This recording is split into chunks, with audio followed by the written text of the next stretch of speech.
It was just another Tuesday evening at the community center. The sun was setting, and most people had already gone home, but there she was again, sitting on those concrete steps like she had been every single day for the past 3 weeks. The girl looked to be around 12 years old, maybe 13, but there was something different about her, something that made you look twice. Her eyes were the most unusual shade of blue-green, almost like they were glowing from the inside, and they were big, bigger than normal eyes should be. When she looked at you, it felt like she was seeing right through to your soul. At first, people in the neighborhood just whispered about her. Who is this strange child? They would ask, where did she come from? The local grocery store owner mentioned that she spoke English, but with an accent nobody could place. It wasn't Spanish, or French, or anything recognizable. It was something completely different. The story around town was that police had found her wandering the streets 3 weeks ago. She had no identification, no family, and couldn't remember how she got there. Social services had placed her with a temporary foster family, but she kept running away. Not to cause trouble, she just always came back to these same steps. Every evening, she would sit there until well past midnight, just watching the stars. She never seemed cold, even on chilly nights. She never seemed scared, either, just, waiting. The first time they actually spoke was on a Thursday. It had been raining earlier, and the steps were still wet. Most people would have found somewhere dry to sit, but not her. She sat there in her thin jacket, completely unbothered by the dampness. Aren't you cold? Was the first thing said to her. It seemed like such a simple question, but the girl turned those incredible eyes upward and smiled in a way that was both sad and wise. Cold doesn't feel the same to me, she replied. Her voice was soft, almost musical. I'm waiting for someone who understands. Understands what? She was quiet for a long moment, studying the face of the person who had asked. Then she said something that would change everything. You have the light inside you. I can see it. You could take care of me if you wanted to. It wasn't said like a question or a plea. It was stated like a simple fact, the way you might say the sky is blue or water is wet. But there was something in the way she said it that made the heart skip a beat. What's your name? Came the next question. Zara, she said. At least, that's the closest your language can get to my real name. Your language. That was an odd way to put it. But then again, everything about this girl was odd. Her skin had an almost luminous quality, especially in the dim light of the street lamps. Her hair was dark but seemed to have hints of silver running through it, and those eyes, they never seemed to blink as often as normal eyes should. Over the next few days, more conversations happened. Each time Zara would be sitting on those same steps, and each time, she seemed to be expecting the visits. She never asked for money or food, but she would accept both if offered. What was strange was that she never seemed particularly hungry. Even though she was clearly living on the streets, the local police officer, Officer Rodriguez, had tried talking to her multiple times. He was a good man, genuinely concerned about her welfare, but Zara would only give him basic answers. Yes, she was fine. No, she didn't need medical attention. Yes, she would go back to her foster home if he insisted. But she always returned to the steps.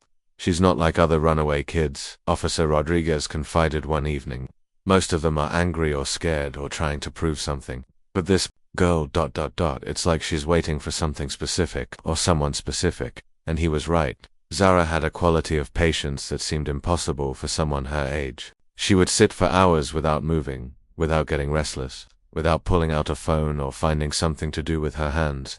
She would just sit and observe everything around her with those remarkable eyes. The breakthrough came about a week later. It was a Friday night, and the community center was hosting a small event for local families. There was music and laughter coming from inside, and the warm light spilled out onto the steps where Zara sat. Don't you want to go inside? She was asked. There's food and music. Other kids your age. Zara shook her head gently. They wouldn't understand me. And I wouldn't understand them. Not really. We're too different. Different how? She looked up at the stars again, which seemed to be her habit when thinking about difficult topics. I'm not from here, not from this place, not from this world. Most people would have thought she was speaking metaphorically, or maybe that she was dealing with some kind of trauma that made her feel disconnected from reality. But something in her tone, something in the way she said it, made it sound like she meant it literally. Where are you from then? Far away, she said simply, very far away, so far that your people don't even know it exists. As the conversation continued, Zara began to share more details. She spoke of a place where the sky was a different color, where people communicated in ways that didn't require words, where time moved differently than it did here. She described it all with such vivid detail, such consistency, that it was hard to dismiss as imagination. But the most convincing thing wasn't her words. It was the way she reacted to the world around her. Streetlights would flicker when she walked past them, electronic devices would act strangely in her presence, and there was something about her that made animals approach her without fear, and made plants seem to perk up when she was near. The evening ended with a promise to return the next day. As the community center was locked up for the night, Zara remained on her steps, looking up at the stars like she was reading a message written in their light. Walking away that night, it was impossible to shake the feeling that this encounter was the beginning of something extraordinary, something that would challenge everything believed about the world, and about what it meant to care for another living being. There was something about Zara that called to the deepest part of the heart, the part that wanted to protect and nurture, and love unconditionally. Maybe it was her vulnerability, or maybe it was her strange wisdom, or maybe it was simply the way she had looked into someone's eyes and seen something worth trusting. Whatever it was, it had already begun to change everything. The visits to see Zara became a daily routine. Every evening after work, there would be a stop at the community center steps. Sometimes she would be there, sometimes she wouldn't, but more often than not, she was sitting in that same spot, watching the world go by with those incredible eyes. That it started with small gestures. A sandwich from the local deli, a warm cup of hot chocolate on colder nights, a blanket when the weather turned chilly. Zara would accept these gifts with a smile that seemed to light up her entire face, but she never asked for anything. She was grateful, but not in the way most people are grateful.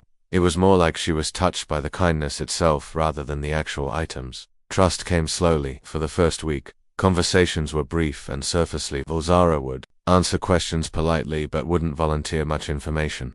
She seemed to be studying the person talking to her, trying to figure out if they were someone she could really open up to. The breakthrough came on a rainy Wednesday evening. The community center was closed due to a power outage, and the street was emptier than usual.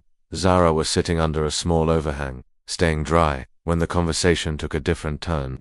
"You mentioned you're not from here," was said gently. "Can you tell me more about where you're actually from?" Zara looked around carefully, as if making sure no one else was listening. Then she began to speak in a way she never had before. Her voice became softer, more distant, like she was remembering something from a dream. "The bright place," she said. "That's what I call it in your language. Everything there is more beautiful, more peaceful, more alive. The cities float in the sky, held up by something you don't have here.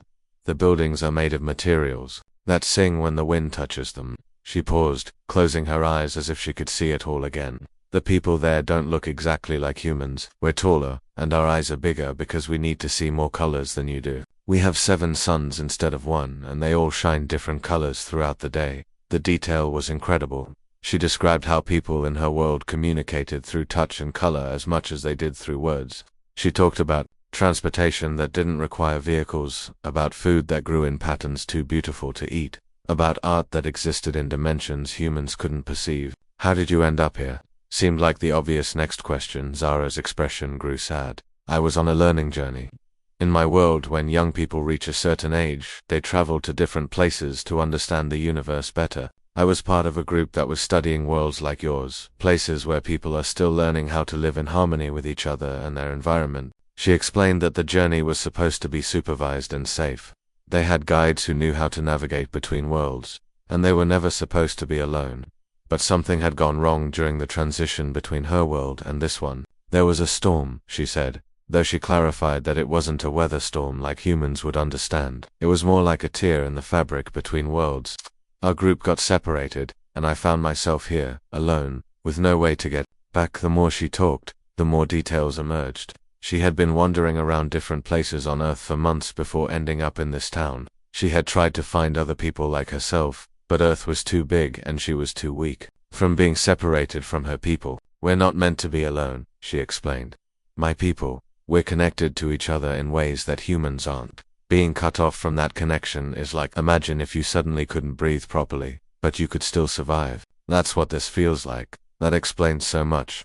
The way she seemed tired even when she hadn't been doing anything strenuous. The way her eyes sometimes seemed dimmer than other times. The way she would sit so still for so long, like she was conserving energy. But there were other things too. Amazing things. Zara began to demonstrate abilities that seemed impossible. She could touch a wilted flower and watch it bloom again. She could sense when someone was feeling sad or sick just by looking at them. She could make small electronic devices work better just by being near them. These are normal things where I come from, she said when asked about these abilities. Everyone can do them. But here, in your world, they seem strange because your people haven't learned how to connect with the energy that flows through everything. Conversations became longer and more detailed. Zara would describe festivals in her world where entire cities would change colors in celebration. She talked about libraries that contained not just books but actual experiences you could live through. She described art galleries where the paintings would move and change based on who was looking at them. But she also talked about what she missed most, her family. In her world, families were not just parents and children, they were larger groups of people who were connected by choice as much as by biology. She missed the feeling of belonging, of being understood without having to explain herself. That's why I was waiting, she said one evening. I could sense that someone here might be able to understand me, at least partially. Someone who had the capacity to care for someone very different from themselves. She looked directly into the eyes of the person she was talking to. You have that light inside you. I could see it from the very first time we met. You're someone who could love unconditionally, even if you don't understand everything about the person you're caring for. These conversations were changing both of them. Learning about Zara's world opened up possibilities that seemed impossible. But more than that, seeing the world through her eyes made everything seem more magical, more connected, more meaningful. She would point out things that most people would never notice. The way trees in the park seemed to lean toward each other, like they were having conversations. The way certain people gave off colors that others couldn't see. The way the whole world was alive and communicating, if you just knew how to listen. But with each passing day, it became more obvious that Zara was getting weaker. The separation from her people was taking a toll that even her remarkable abilities couldn't overcome. She needed more than just food and shelter. She needed someone who would truly care for her, someone who would become her family in this strange world she was trapped in. The question was becoming clearer each day. Was there someone willing to take that step, to open their heart and home to this extraordinary girl who needed more than just temporary kindness? The answer was already forming, even if it hadn't been spoken out loud yet. Everything changed on a Friday morning when Zara didn't show up at the community center steps. For 3 weeks she had been there every single day, rain or shine, but that morning the steps were empty. Panic set in immediately. Where could she be? Was she okay? Had something happened to her? The search began at the foster home where she was supposed to be staying. The foster mother, Mrs. Chen, was a kind woman who had taken in many children over the years, but she seemed frustrated and worried. She left 2 nights ago, Mrs. Chen explained. Just disappeared in the middle of the night. I've reported it to social services, but honestly, I don't know what else to do. She's such a sweet girl, but she's so different. My other kids don't know how to relate to her, and she doesn't seem to want to be part of a family. The next stop was Officer Rodriguez at the police station. He was filling out paperwork when the question came about Zara's whereabouts. We found her this morning, he said, looking tired.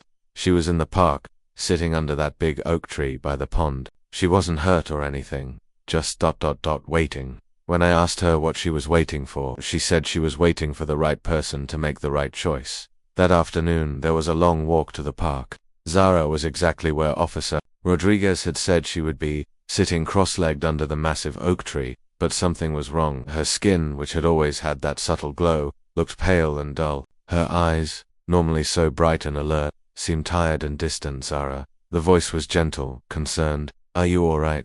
She looked up and smiled, but it was a weak smile. I knew you would come, she said.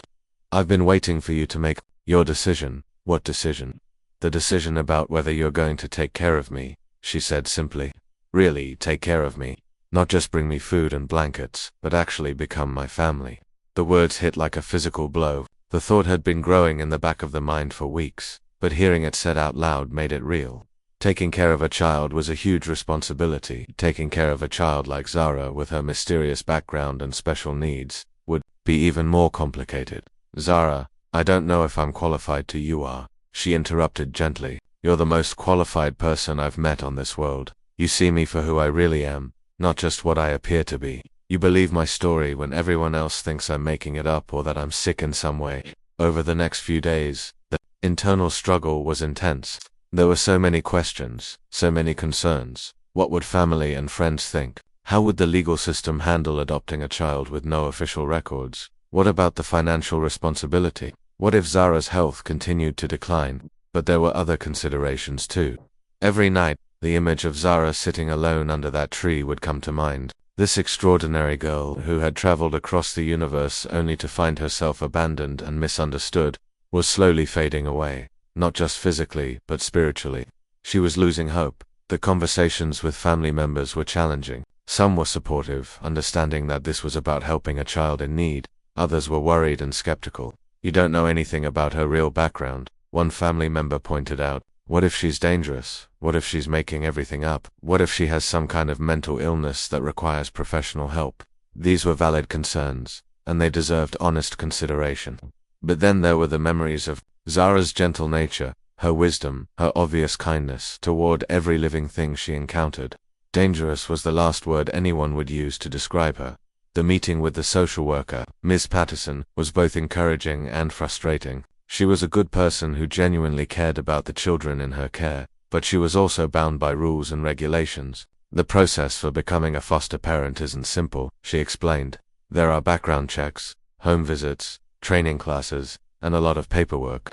And in Zara's case, there are additional complications because we don't have any information about her past or her family. How long would the process take? At least 3 months, probably longer, and that's if everything goes smoothly. 3 months. Looking at Zara's declining condition, it was clear that 3 months might be too long. She needed stability and care now, not after months of bureaucratic processing. But the legal route wasn't the only option. There were other ways to help. The decision was made to start by just being present in Zara's life more consistently. Instead of evening visits, there would be daily check-ins. Instead of just bringing food, there would be attempts to understand what Zara really needed to feel better. The first step was talking to Mrs. Chen about allowing Zara to spend more time outside the foster home. She was understanding and actually relieved to have some help. That girl needs more attention than I can give her, Mrs. Chen admitted.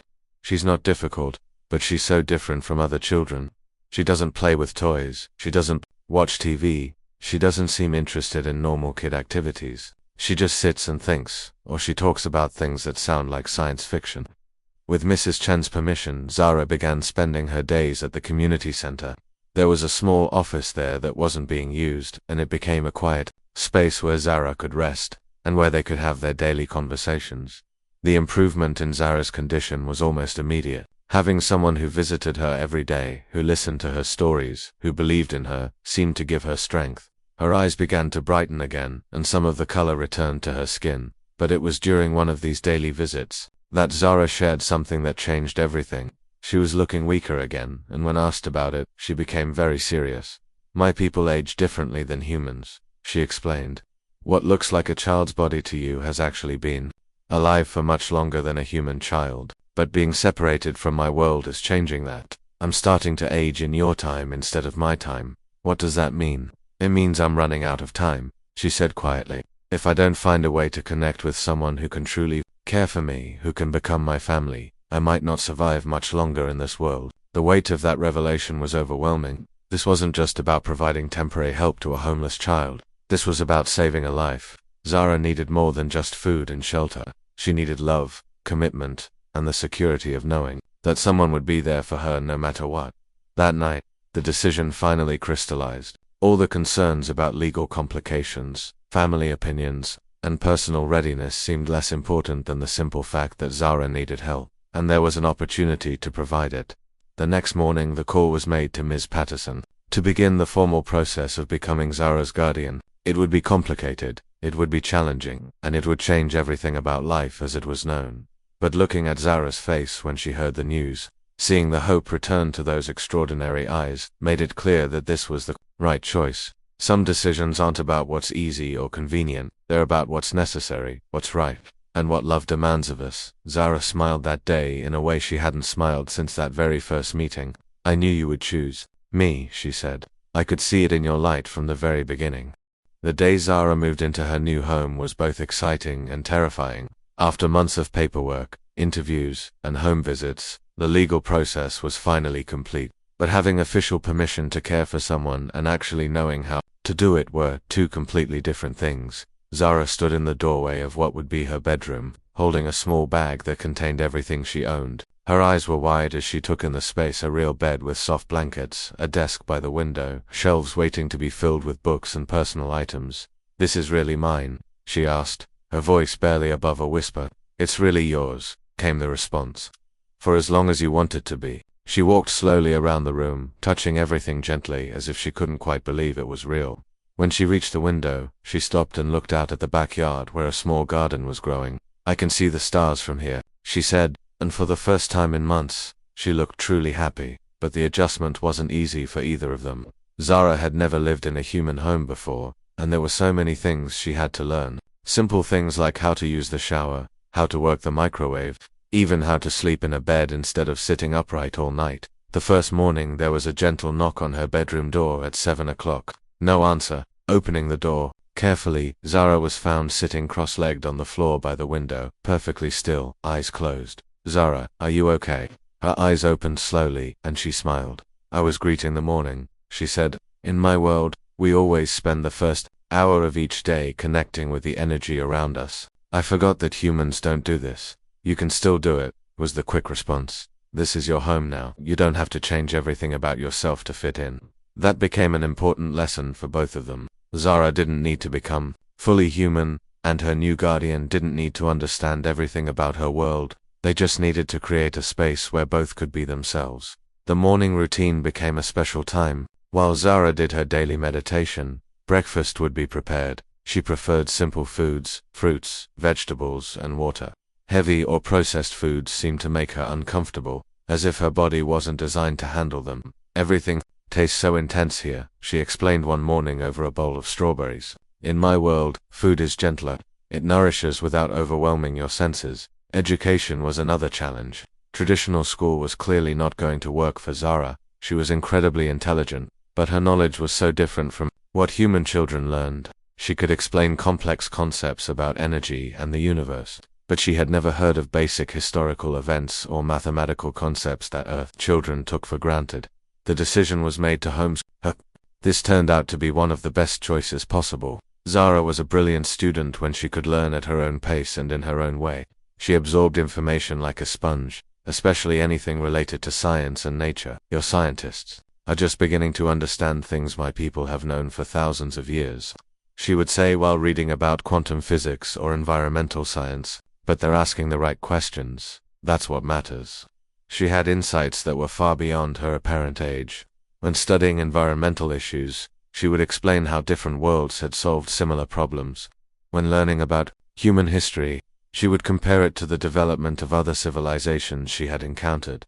But it wasn't just academic learning. Zara was also learning how to be part of a family. She had to understand human emotions, social customs, and the give and take of living with another person.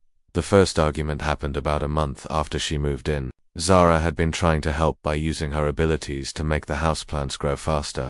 The result was a living room that looked like a jungle, with vines covering the walls and flowers blooming out of control. "Zara, you can't just change things without asking," was said, more frustrated than angry. "We live in a community, and people will notice if our house suddenly looks like a forest." Zara's eyes filled with tears the first time she had been seen crying. "I just wanted to make things beautiful for you," she said. "In my world, we always make our homes as beautiful as possible. I thought you would be happy." The conversation that followed was important for both of them. Zara learned that humans had different ways of showing care and that she needed to consider how her actions might affect others. Her guardian learned that Zara's intentions were always pure. Even when her methods seemed strange, they worked together to find a balance. Zara could use her abilities, but only in ways that wouldn't draw unwanted attention.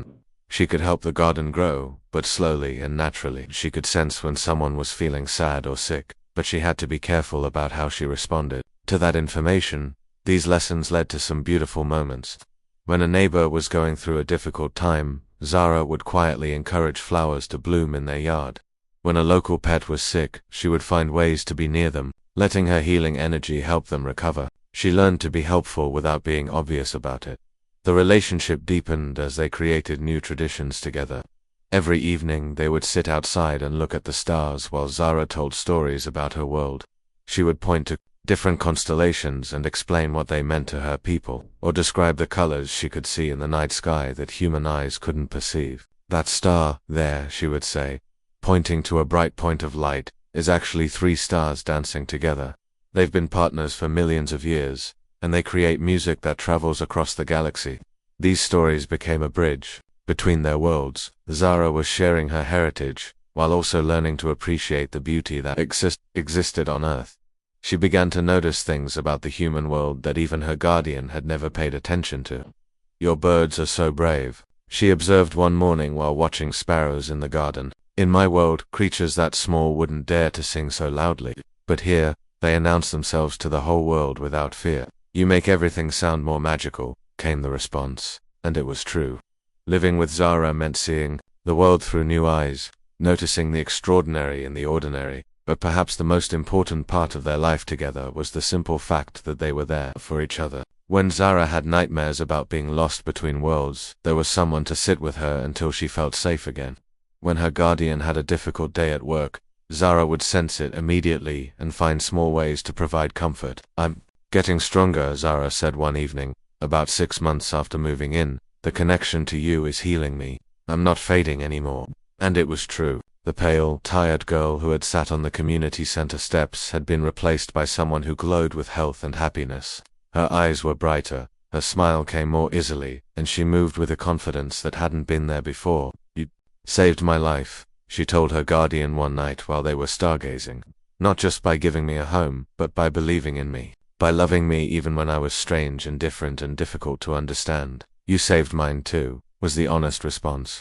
"You taught me that love isn't about understanding everything about someone, it's about choosing to care for them anyway."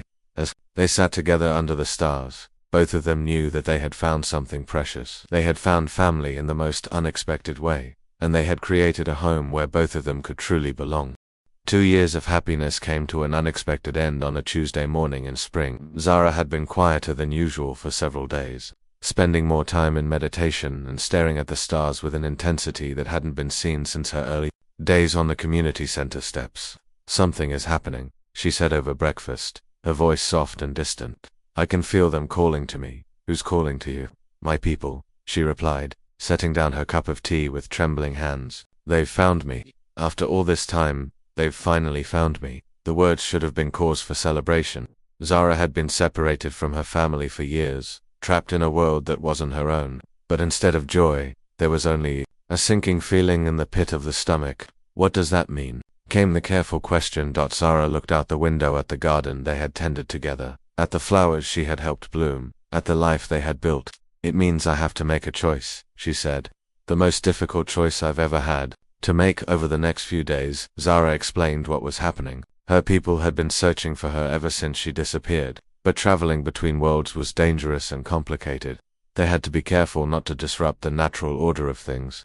Now they had found a way to reach her, but only for a limited time. "They're offering me a chance to come home," she said during one of their evening stargazing sessions. "But if I go, I can never come back. The passage between worlds can only be opened once, and using it changes both worlds in ways that make it impossible to repeat. And if I stay, I remain here forever. I can never see my birth family again, never return to the world where I was born. I become fully human, in a way. This world would become my permanent home." The weight of that choice was enormous. Zara had to decide between the family she was born to and the family she had chosen, between the world of her origins and the world where she had found love and acceptance. "What do you want to do?"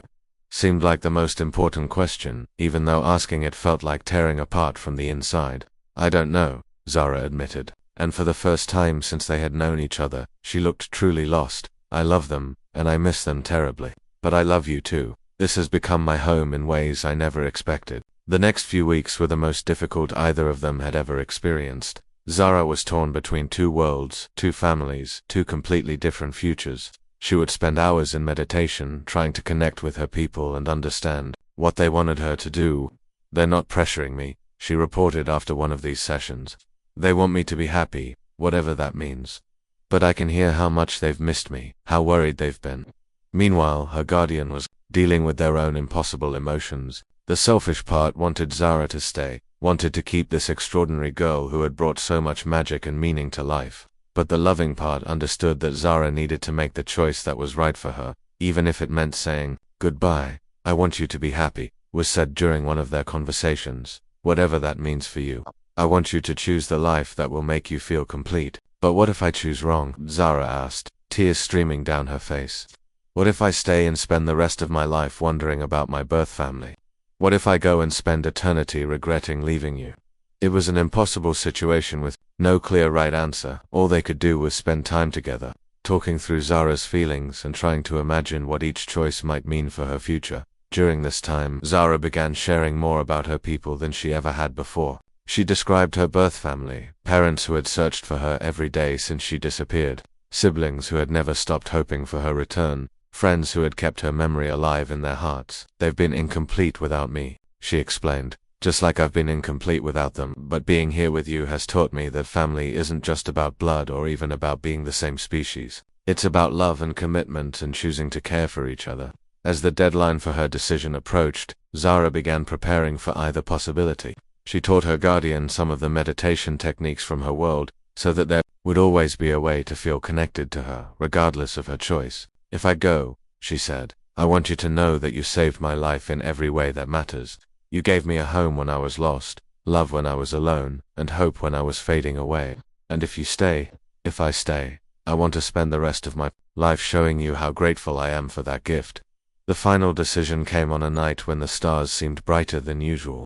Zara had been in meditation for hours, and when she finally opened her eyes, there was a peace there that hadn't been present for weeks. I've made my choice, she said quietly. The heart stopped beating for a moment, and I'm going home, she said, and the words cut deeper than any physical pain ever could. I love you, and I love the life we've built together, but my people need me, and I need them.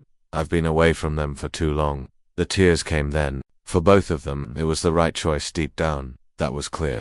Zara belonged with her own kind, with the family who had raised her and the world where she truly fit, but that didn't make it hurt any less. I understand, was all that could be managed through the tears. I want you to be happy. Zara's last night on Earth was spent in their favorite spot in the garden, looking up at the stars and talking about all the memories they had created together. She performed a ceremony that she said would create a permanent connection between them, a way for them to sense each other's well-being across the vastness of space.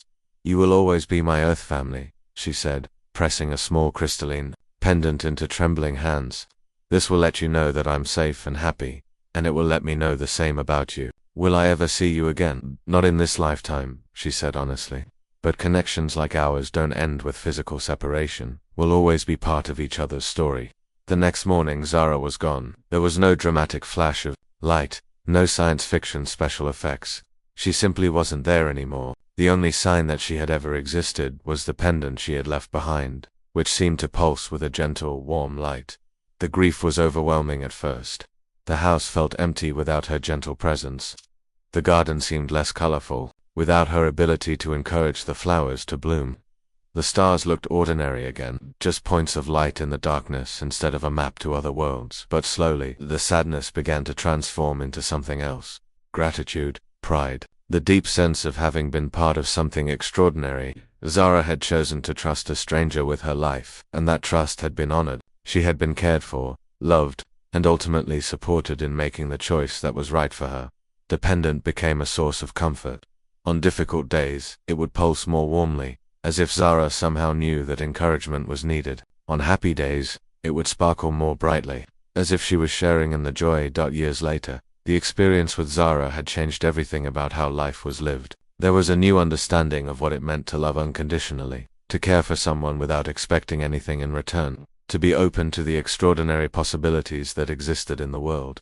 The story of the young alien girl who needed someone to take care of her became a reminder that sometimes the most important thing we can do is simply be willing to believe in someone, to offer them a safe place to belong, and to love them exactly as they are. And somewhere among the stars, a young woman was living her life in a world of crystal cities and singing buildings, carrying in her heart the memory of a time when a stranger chose to become family and taught her that love truly has no boundaries.